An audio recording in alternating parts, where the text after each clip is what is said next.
All right, it is done and dusted. Elections are over. Now, welcome to The Vibe with me, Leones Kalumiana. Today on set, I'm delighted to talk to the Honorable Member of Parliament, and we are talking about Honorable Mkandawire. Honorable, welcome to The Vibe with Leon. Good afternoon. How are you? Honorable, congratulations for the victory. Thank you, sir. Okay, now it is done and dusted. We are done with elections. Yes. It is now time to work. The clock is ticking. What are you going to do for the people of Kabwata? First and foremost, I want to thank the people of Kabwata for the massive victory they gave me. I want to thank the constituency committee for the campaign which we did together, and I want to thank the party for adopting me as Member of Parliament. Yes, the election are done and dusted, but now it's time to work. I think we have recently constituted in 2 committees, and we are having now elections for the committee chairmen. Okay. And I want to say that it was a very sweet victory, in the sense that for Kabwata, we gave the president 45,000 votes. Oh, which was a good victory, yes. And I think for Kabwata, there is no petition at the moment. So meaning my colleague, my competitors has accepted the results. And I think you could see that from the elections, starting from the time the election were done, you could see the long queues that were there, which represented that people on the ground, they really wanted to change government. And I think from the results, you have seen that people really wanted to have a change of government. I think this is because people were tired of all the promises that the PF gave to the people. And the most affected were the youth. I think they promised more jobs to the youth, more money in the pocket. I think for the past 7 years, the people were expecting to have more of what they were promised with. And I think at the end of it all, people got fed up because the promises were not forthcoming. And I think to me, it only shows that once you win an election and you promise people, you need to deliver. Okay, now talking about delivering, what are you going to do different from what Honorable Winda did in Kabwata? Yes, the roads, most of the roads were done and they are tied. But you know, Kabwata has 5 wards, and those 5 wards, they are all where the development was different in all the wards. I think most of the development concentrated in Chilenje, where you have the first level hospital. Unfortunately, the structure is there, but there are no medicine in the hospitals. Then most roads were tagged, and I think for me, what I got on the ground when campaigning, that Kamlanga, which is one of the wards, was least developed, and the people in there, they are looking for clean water, roads to be done, drainages to be done, and they're also crying because from there they don't have no medical facilities. The nearest they go to is Chilenje or Chawama. So they are saying the distances are too long. So what they want is something to be done within their localities. I think we'll see how we can look and find land. And I know there is a health post which is working only 6 hours per day. And their cries is that this health post needs to be upgraded so that it goes from 6 hours to 12 hours in terms of operation. Yeah. Now, we have seen you as the UPND. You have removed the cadres in the streets. I've seen, I was walking in Kabwata market as well as Chilenje market. That was yesterday and the other day. And we saw the council taking over the markets, the streets actually. What are you going to do for those cadres? Are you just going to leave them out, remove them from the streets and leave them jobless? Because if you are going to leave those people, those are the people that are going to now become thieves if they have nothing to do. As the member of parliament for Kabwata constituency, what are you going to do for those people?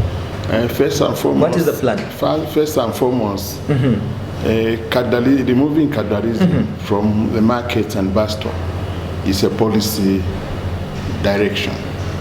And the issue is during the PF, the cadres used to control the bus station, used to control the markets. So the market, the people that are making money, we are paying cadres. So we are saying, let's remove cadres so that the council can now start collecting money, which money they can use now for service delivery.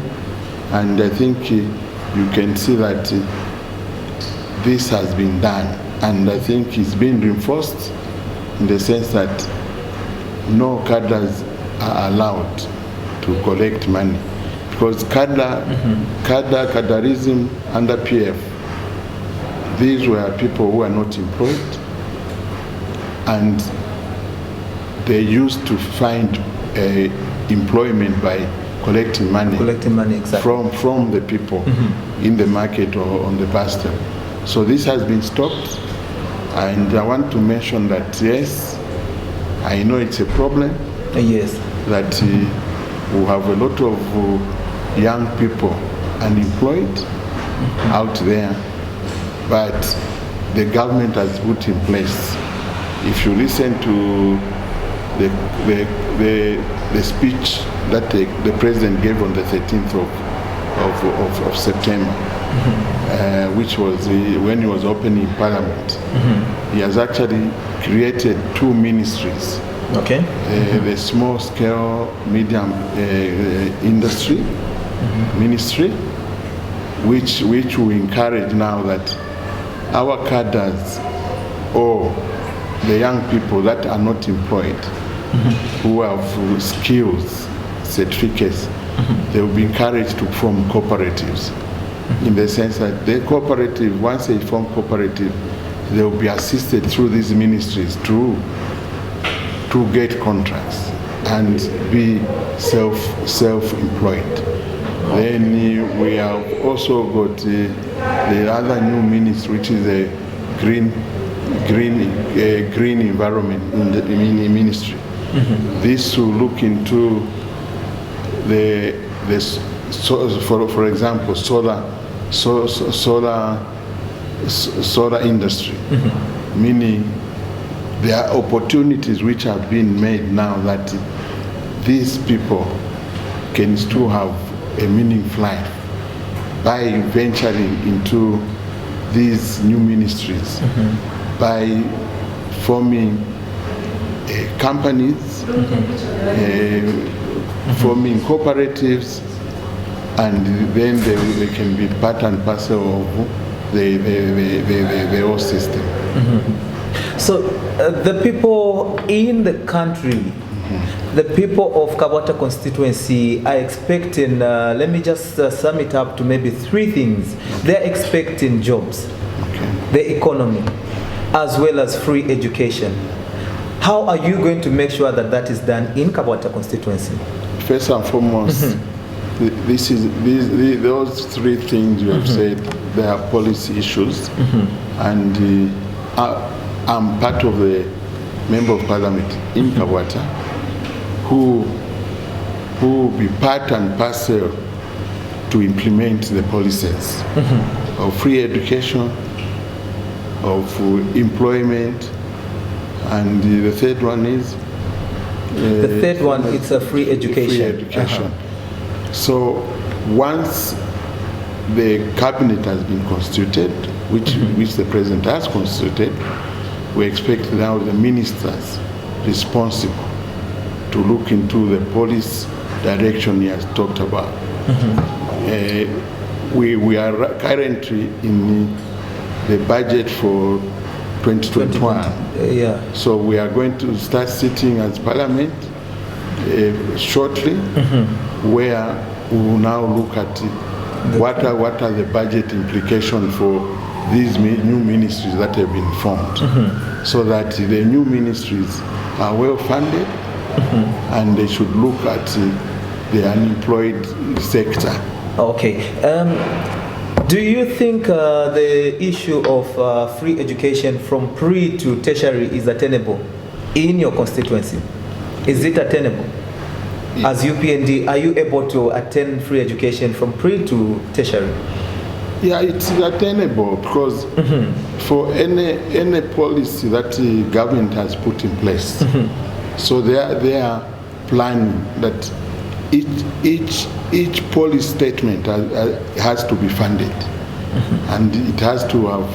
I think from the previous government, you saw how much money was being misused. Yes. So you can direct the money from wasteful resources into a service delivery, and for me, free education is something that can be attainable in Kabwata.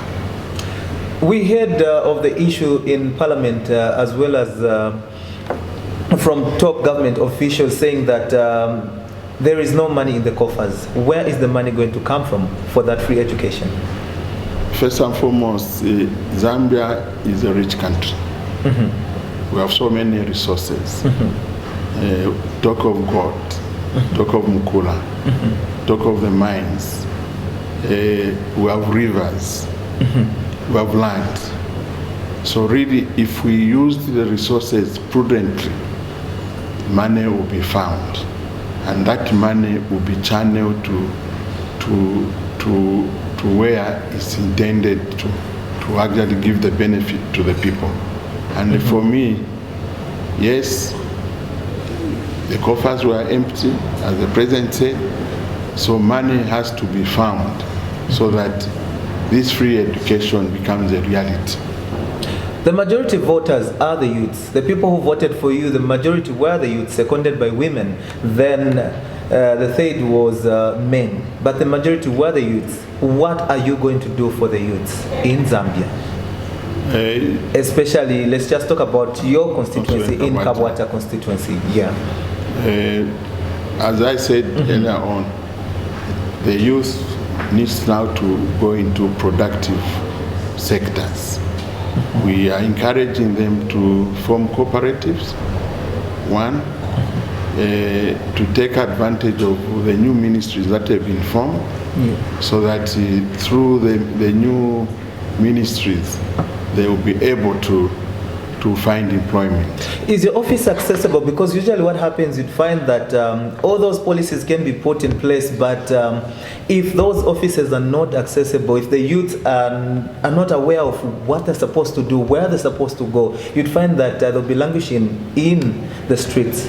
So how are you going to make sure that you change as the new member of parliament in Kabwata? How are you going to make sure that your people in Kabwata, they have that know-how of whatever policies that you put in place for them? My office is actually opposite Wala Secondary School. That's where the constituency office is.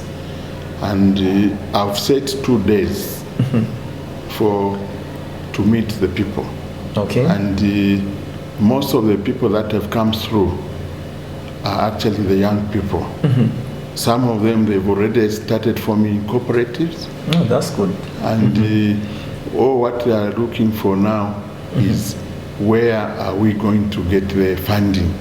I think for me now, it's a question of the government putting in place the mechanism of how the cooperatives will be funded and how the youth will be assisted. Mind you, the youth, there are those that are skilled, who have been to Kuso school, they've got certificates, and there are those youth that are not skilled. So all these who have room for them, who find a way on how we are going to work with them, all of them. Okay. What is the first thing that you're going to do now that you're in Parliament? What is the first thing that you're going to do for Kabwata, for the people of Kabwata? I think generally the five ones, they've got similar problems. But for Kabwata, what is paramount, I think, is the roads and drainage, which needs to cover the entire constituency. I know there are parts that are waterlogged, and the rains are just within 2 months from now. So that would be a priority, that we should look at the drainage system, the water. Then we should also look at how are we going to look at the security issue.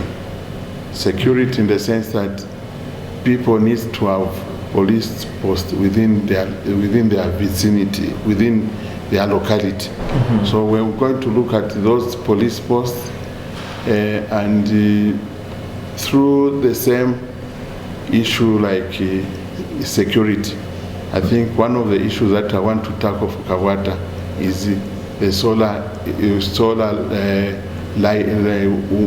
street lights, solar street light, which will enhance the security of Kabwata. And the other thing that needs to be done in Kabwata, not all households are connected to cleaning water. So we need to make sure that immediately we are now settled. These are the emergency projects that I would do. Okay, finally, all those things that you'd want to do, definitely you have to engage government. You are in the ruling government. Now, what we've seen actually in Zambia and Africa as a whole, you'd find that members of parliament, when you are a member of parliament in the ruling government, when you enter into parliament, you don't say anything. You just keep quiet, because whatever the government is doing, you second. Are we going to see something different from you, the new member of parliament, whereby you do the checks and balances for the top? First and foremost, I'm from the ruling party. Yes. As a member of the ruling party, MP, I need to support the policy of the government. Of course, even if it's wrong? No, I'm saying we support all the good policies of the government. Of course, there will be issues where policies that will be against my people in Kabwata, I think I need to oppose. But most of the policies that are good, and looking at the presidential speech, the policies which he outlined there, most of them they are good, and I think I have an obligation as a member of parliament for Kabwata to support all the good policies of the government. Finally, Honorable, your few words to the viewers and your voters, especially, to the people of Kabwata. I want to say that people have to be patient with us. One, we've just been voted in, and I think from the president's speech, you heard that the coffers are empty. So people have to be patient with us. Let the government come up with a budget that now will look into the needy areas of society. But I can assure you that us as a UPND government will fix whatever is broken. And I want to mention that for the people of Kabwata, as your elder MP, I'll always be there for you, and I hope you also be there for me, because this is a two-way thing. You put me here to be your elder MP.